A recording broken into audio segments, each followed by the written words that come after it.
ಮೂರ್ತಿ ಅವರೇ, ರಾಜಗೋಪಾಲ್ ರವರೇ, ಮುನಿಯಪ್ಪ ಅವರೇ, ವೇದಿಕೆಯಲ್ಲಿರ್ತಕ್ಕಂಥ ಎಲ್ಲ ಸಂಘಟನೆಗಳ ಮುಖಂಡರೇ, ಎಲ್ಲರಿಗೂ ನನ್ನ ನಮಸ್ಕಾರಗಳು. ಸರ್ಕಾರ ಯುವಕರನ್ನ ಗುರುತಿಸಿ ಅವರ ಯೋಗ್ಯತೆಗೆ ತಕ್ಕ ಕೆಲಸವನ್ನ ಕೊಡಬೇಕು.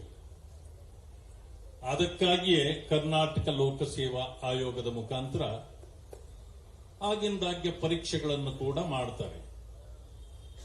ಆದರೆ ಈ ಸರ್ಕಾರ ಕೆಲಸ ಕೊಡೋದ್ರ ಬದಲು ಫ್ರೀಡಂ ಪಾರ್ಕ್ನಲ್ಲಿ ಕುಳಿತು ನೀವು ಕೆಲಸ ಮಾಡುವಂತ ಪರಿಸ್ಥಿತಿಗೆ ತಂದಿಟ್ಟಿದೆ. ಪ್ರತಿ ಸಾರಿಯೂ ಹೀಗೆ ಆಗ್ತದೆ. 4-5 ತಿಂಗಳುಗಳ ಮುಂಚೆ ನಿಮ್ಮ ಹಾಗೆ ಪ್ರಿಲಿಮಿನರಿಗೆ ಯಾರ್ಯಾರು ಪರೀಕ್ಷೆಯನ್ನು ಬರೆದಿದ್ರು ಆಗಲೂ ಕೂಡ ಅವರಿಗೆ ಅನ್ಯಾಯ ಆಗಿದ್ದು ಇದೇ ಫ್ರೀಡಂ ಪಾರ್ಕ್ನಲ್ಲಿ ಅವರು ಕೂಡ ಹೋರಾಟಗಳನ್ನು ಪ್ರಾರಂಭ ಮಾಡಿದ್ರು. ಅದರಲ್ಲಿ ಅನೇಕರು ನೀವು ಕೂಡ ಇರಬಹುದು. ಆವತ್ತು ನಮ್ಮ ಅಧ್ಯಕ್ಷರಾಗಿರ್ತಕ್ಕಂಥ ವಿಜಯೇಂದ್ರ ಮತ್ತು ನಾವು ಕೂಡ ಆವತ್ತಿನ ನಿಮ್ಮ ಕಾರ್ಯಕ್ರಮದಲ್ಲಿ ನಾವು ಕೂಡ ಭಾಗಿಯಾಗಿದ್ವಿ. ಭವಿಷ್ಯ ಪದೇ ಪದೇ ತಪ್ಪು ಮಾಡೋದಿಲ್ಲ ಸರ್ಕಾರ ಅಂತ ನಾವು ಅಂದುಕೊಳ್ತೇವೆ. ಆದರೆ ತಪ್ಪು ಮಾಡೋದೇ ಒಂದು ರೀತಿಯ ಅವರ ಕೆಲಸ ಆಗೋಗಿದೆ. ಕಳೆದ ಬಾರಿ 57 ಪ್ರಶ್ನೆಗಳು ಕನ್ನಡದಲ್ಲಿ ತಪ್ಪಾಗಿ ಮುದ್ರಿತವಾಗಿದ್ದನ್ನ ಆವತ್ತು ಪರೀಕ್ಷೆ ಬರೆದಿರ್ತಕ್ಕಂಥ ಮಿತ್ರರೆಲ್ಲರೂ ಕೂಡ ವಿರೋಧ ಮಾಡಿದ್ರು, ಪ್ರತಿಭಟನೆ ಮಾಡಿದ್ರು, ಸರ್ಕಾರದ ಗಮನ ಸೆಳೆದಿದ್ರು. ಆದರೂ ಕೂಡ ಸರ್ಕಾರ ಅದಕ್ಕೆ ಸೊಪ್ಪಾಕಲಿಲ್ಲ. ಈ ಸಾರಿಯೂ ಕೂಡ 36 ಅಥವಾ 37 ಪ್ರಶ್ನೆಗಳು ತಪ್ಪಾಗಿ ಮುದ್ರಿತವಾಗಿದೆ ಕನ್ನಡದಲ್ಲಿ. ಆದರೆ ಕೆಲವರಿಂದ ನಾನು ಕೇಳ್ಪಟ್ಟೆ, ಯಾರು ಪತ್ರಿಕೆಯನ್ನ ಕನ್ನಡದಲ್ಲಿ ಮಾಡ್ತಾರೋ ಅಥವಾ ಇಂಗ್ಲಿಷ್ನಲ್ಲಿ ಮಾಡ್ತಾರೋ ಅವರ ಹೆಸರು ಜ್ಞಾನೇಂದ್ರ ಕುಮಾರ್ ಅಂತ ನೀವೇ ಮೆನ್ಷನ್ ಮಾಡಿದ್ದೀರಿ. ಬಟ್ ಅವರಿಗೆ ಜ್ಞಾನ ಇದೆಯಾ ಅಂತ ಪರೀಕ್ಷೆ ಮಾಡಬೇಕು. ಒಂದ್ಸಾರಿ ಅವರ ಜ್ಞಾನವನ್ನ ಸ್ವಲ್ಪ ಪರೀಕ್ಷೆ ಮಾಡಬೇಕು. ಒಂದು ಸಮಯ ಅವರಿಗೆ ಜ್ಞಾನ ಇಲ್ಲ ಅಂದ್ರೆ ಬೇರೆ ಜ್ಞಾನ ಇರ್ತಕ್ಕಂಥವ್ರನ್ನ ತಂದು ಆ ಸ್ಥಳದಲ್ಲಿ ಕೂಡಿಸ್ಬೇಕು. ನಾನು ಹೇಳ್ತಕ್ಕಂಥದ್ದು, ಪ್ರಶ್ನೆ ಪತ್ರಿಕೆಯನ್ನ ಮೊದಲು ನೀವು ಕನ್ನಡದಲ್ಲಿ ಮಾಡಿ. ಯಾಕೆಂದ್ರೆ ಇದು ಕರ್ನಾಟಕ. ಮಾತೆತ್ತಿದ್ರೆ ಕನ್ನಡದ ಪರವಾಗಿ ಮಾತಾಡ್ತಾರೆ ಮುಖ್ಯಮಂತ್ರಿಗಳು, ಮಂತ್ರಿಗಳು. ಅನೇಕ ಮಂತ್ರಿಗಳಿಗೆ ಕನ್ನಡನೇ ಸರಿಯಾಗಿ ಬರಲ್ಲ. ಟಿವಿನಲ್ಲಿ ಕೂಡ ಬಂದ್ಬಿಟ್ಟಿದೆ ಅದು, ನಮ್ಮ ಮಂತ್ರಿಗಳಿಗೆ ಕನ್ನಡ ಬರಲ್ಲ ಸರಿಯಾಗಿ ಅಂತ. ಇಂಥ ಪರಿಸ್ಥಿತಿಯನ್ನಿಟ್ಕೊಂಡು ನೀವು ಆಂಗ್ಲ ಭಾಷೆಯಲ್ಲಿ ಪ್ರಶ್ನೆ ಪತ್ರಿಕೆಯನ್ನ ಮಾಡಿ ಗೂಗಲ್ನಲ್ಲಿ ಅದನ್ನ ತರ್ಜಿಮೆ ಮಾಡ್ತೀರಿ. ಯಾಕೆ ಕನ್ನಡ ಗೊತ್ತಿರೋರು ನಿಮ್ಮ ಸರ್ಕಾರದಲ್ಲಿ ಯಾರು ಇಲ್ವಾ? ಒಂದು ಸಮಯ ಇಲ್ಲ ಅಂತಂದ್ರೆ ಹೇಳಿ, ಬೇಕಾದ್ರೆ ನಾವ್ ಯಾರನ್ನಾದ್ರೂ ಕಳಿಸ್ಕೊಡ್ತೀವಿ. ಪರಿಸ್ಥಿತಿ ಹೀಗಿರುವಾಗ ಕನ್ನಡದಲ್ಲಿ ಮೊದಲು ಮಾಡಿ. ನೀವು ಅದನ್ನ ಗೂಗಲ್ಗೆ ಆದ್ರೂ ಹಾಕೊಳ್ಳಿ, ಹಾಳಾಗೋಕ್ ಮಾಡ್ಕೊಳ್ಳಿ, ನಮ್ಗೆ ಯಾಕೆ? ಇಂಗ್ಲಿಷ್ನಲ್ಲಿ ಬರ್ಕೊಳ್ಳೋರು ಬರ್ಕೊಳ್ಳಿ, ಮೊದಲು ಕನ್ನಡವನ್ನು ಸರಿ ಮಾಡಿ. 37 ಪ್ರಶ್ನೆಗಳಲ್ಲಿ ಈಗ ತಪ್ಪಾಗಿ ಮುದ್ರಿತವಾಗಿದ್ರೆ ಅದನ್ನ ಯಾರಾದರೂ ಸರಿಯಾಗಿ ಉತ್ತರ ಮಾಡದೇ ಇದ್ರೆ 1 ಮಾರ್ಕ್ ಕಡಿಮೆ ಆದ್ರೂ ಕೂಡ ಸಾವಿರಾರು ಅಂಕೆ ಅವರು ತಳಗಡೆ ಹೋಗ್ಬಿಡ್ತಾರೆ. ಮತ್ತೆ ಯುವಕರಿಗೆ ನೀವೇನು ಮಾಡ್ದಂಗಾಯ್ತು?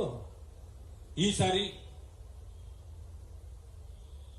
ಪರೀಕ್ಷೆ ಮಾಡೋದು, ಇದರಲ್ಲಿ ಅನೇಕರು ಬಿದ್ದೋಗ್ತಾರೆ, ಮತ್ತೆ ಅವರೇ ಮತ್ತೆ ಪ್ರಯತ್ನ ಮಾಡಬೇಕು. ಅಷ್ಟೊತ್ತಿಗೆ ಇನ್ನೊಂದು ಪರೀಕ್ಷೆ ಬರೋಷ್ಟೊತ್ತಿಗೆ ಅನೇಕರಿಗೆ ಆ ವಯಸ್ಸೇ ಆಗೋಗಿರ್ತದೆ. ಅವರು ನಿಮ್ಮ ಪರೀಕ್ಷೆಗೆ ಬರಕ್ಕೆ ಸಾಧ್ಯ ಇಲ್ಲ, ಕೆಲಸವನ್ನೇ ಕಳ್ಕೊಂಡು ಬಿಡ್ತಾರೆ. ಇಂಥ ಪರಿಸ್ಥಿತಿಗೆ ಒಂದು ಸರ್ಕಾರ ಪರಿಹಾರವನ್ನ ಕಂಡಿಡ್ಕೊಳ್ಬೇಕಾಗಿತ್ತು. ಇದುವರೆಗೂ ಇಲ್ಲ. ಅದಾದ್ಮೇಲೆ ನಾನು ನೋಡಿದೆ, ಈ ಕನ್ನಡದ ಕೊಲೆ ಮಾಡ್ತಕ್ಕಂಥ ಈ ಸರ್ಕಾರ ಇದು. ಈ ಕನ್ನಡದ ಕೊಲೆ ಮಾಡುವಂತದ್ದನ್ನ ಮೊದಲು ನಿಲ್ಲಿಸ್ರಿ. ನೀವು ಬೇರೆ ಬೇರೆ ಕೊಲೆ ಮಾಡ್ತೀರಿ, ಅದನ್ನು ನಾನು ಈ ವೇದಿಕೆಯಿಂದ ಕೇಳಕ್ ಹೋಗೋದಿಲ್ಲ. ಆದ್ರೆ ಕನ್ನಡದ ಕೊಲೆ ಮಾಡ್ತೀರಿ. ಆದ್ರೆ ಇಲ್ಲಿ ನೆರೆದಿರ್ತಕ್ಕಂಥ ಮುಖಂಡರುಗಳಾಗಿರ್ಲಿ ಅಥವಾ ವಿದ್ಯಾರ್ಥಿಗಳಾಗಿರ್ಲಿ, ನೋಡಿ, ಕನ್ನಡದ ಬಾವುಟಗಳನ್ನ ಹಿಡಿದು ಕನ್ನಡದ ಅಸ್ಮಿತೆಯನ್ನ ಪ್ರಶ್ನೆ ಮಾಡತಕ್ಕಂಥ ರೀತಿಯಲ್ಲಿ ಬಂದಿದ್ದಾರೆ. ನಿಮಗೆ ಕನ್ನಡ ಬರೋದಿಲ್ಲ ಅಂದ್ರೆ, ನಿಮ್ಮ ಕನ್ನಡಕ್ಕೆ ಕೊಡುಗೆ ಇಲ್ಲ ಅಂದ್ರೆ ಸರ್ಕಾರ ನೀವು ಯಾತಕ್ಕೆ ಮಾಡ್ತಿದ್ದೀರಿ? 3 ತಿಂಗಳ ಮುಂಚೆ, 3 ತಿಂಗಳಲ್ಲಿ 2 ತಿಂಗಳಾಯ್ತು, PDO ಪರೀಕ್ಷೆ ಕೂಡ ನಡೆಯಿತು. ಗುಲ್ಬರ್ಗಾದಿಂದ ನನಗೆ ಒಂದು ಫೋನ್ ಕರೆ ಬಂತು.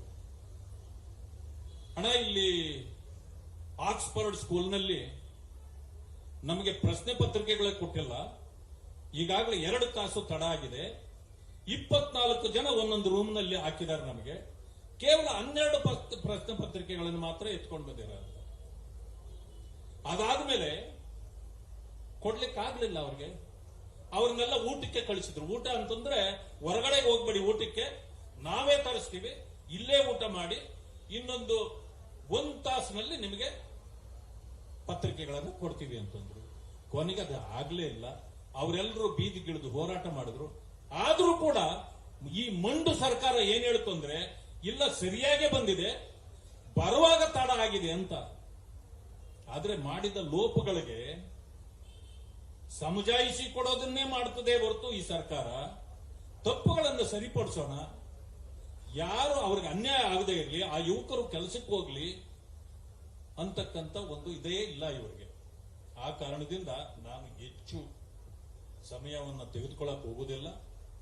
ನೀವೇನು ಯುವಕರೆಲ್ಲ ಬಂದಿದ್ರಿ, ಮಾನ್ಯ ಅಧ್ಯಕ್ಷರನ್ನ ನಮ್ಮ ವಿಜಯೇಂದ್ರ ಅವರನ್ನ ಕೇಳಿದ್ರಿ, ನನ್ನನ್ನು ಕೂಡ ಭೇಟಿ ಮಾಡಿದ್ರಿ. ನಾವಿವತ್ತು ಇಡೀ ಪಕ್ಷವಾಗಿ ನಿಮ್ಮ ಸಹಕಾರಕ್ಕೆ, ನಿಮ್ಮ ಜೊತೆಯಲ್ಲಿ ನಿಲ್ಲಲಿಕ್ಕೆ ನಾವು ಬಂದಿದ್ದೇವೆ. ಇಡೀ ಪಕ್ಷವಾಗಿ ಬಂದಿದ್ದೇವೆ. ಯಾವುದೇ ಕಾರಣಕ್ಕೆ ನಿಮಗೆ ಅನ್ಯಾಯ ಆಗುವುದನ್ನು ನಾವು ಸಹಿಸಿಕೊಳ್ಳೋದಿಲ್ಲ. ಅಧಿಕಾರ ಇರುತ್ತೆ, ಹೋಗುತ್ತೆ. 1.5 ವರ್ಷದಿಂದ ನಾವು ಕೂಡ ಅಧಿಕಾರದಲ್ಲಿದ್ವಿ. ಸಣ್ಣ ಪುಟ್ಟ ತಪ್ಪುಗಳಾಗೋದು ಸಹಜ. ಆದ್ರೆ ತಿದ್ದುಕೊಳ್ಬೇಕು ಅಂತಕ್ಕಂಥ ಒಂದು ಇದು ಪ್ರಜ್ಞೆ ಸರ್ಕಾರಕ್ಕೆ ಇರಬೇಕಲ್ಲ. ಆದ್ರೆ ನಾವು ಆಶ್ವಾಸನೆ ಕೊಡ್ತೇವೆ, ನಿಮ್ಮ ಹೋರಾಟ ಎಲ್ಲಿಯವರೆಗೂ ನಡೀತದೋ, ಈ ತಪ್ಪುಗಳನ್ನ ತಿದ್ದುಕೊಂಡು ಈ ಸರ್ಕಾರ ನಿಮಗೆ ನ್ಯಾಯ ಕೊಡುವವರೆಗೆ ನಮ್ಮ ಅಧ್ಯಕ್ಷರು, ನಾವು ಎಲ್ಲರೂ ಕೂಡ ಸೇರಿ ಪಕ್ಷವಾಗಿ ನಿಮ್ಮ ಜೊತೆಯಲ್ಲಿ ನಿಲ್ತೇವೆ ಅಂತಕ್ಕಂಥ ಆಶ್ವಾಸನೆಯೊಂದಿಗೆ ನನ್ನ ಮಾತುಗಳಿಗೆ ಮುಕ್ತಾಯ ಮಾಡುತ್ತೇನೆ. ನಮಸ್ಕಾರ.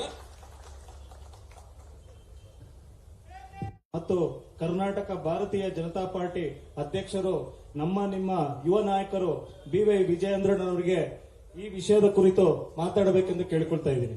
ದಯವಿಟ್ಟು ಚಪ್ಪಾಳೆ ಮುಖಾಂತರ ಕರೆಸಿ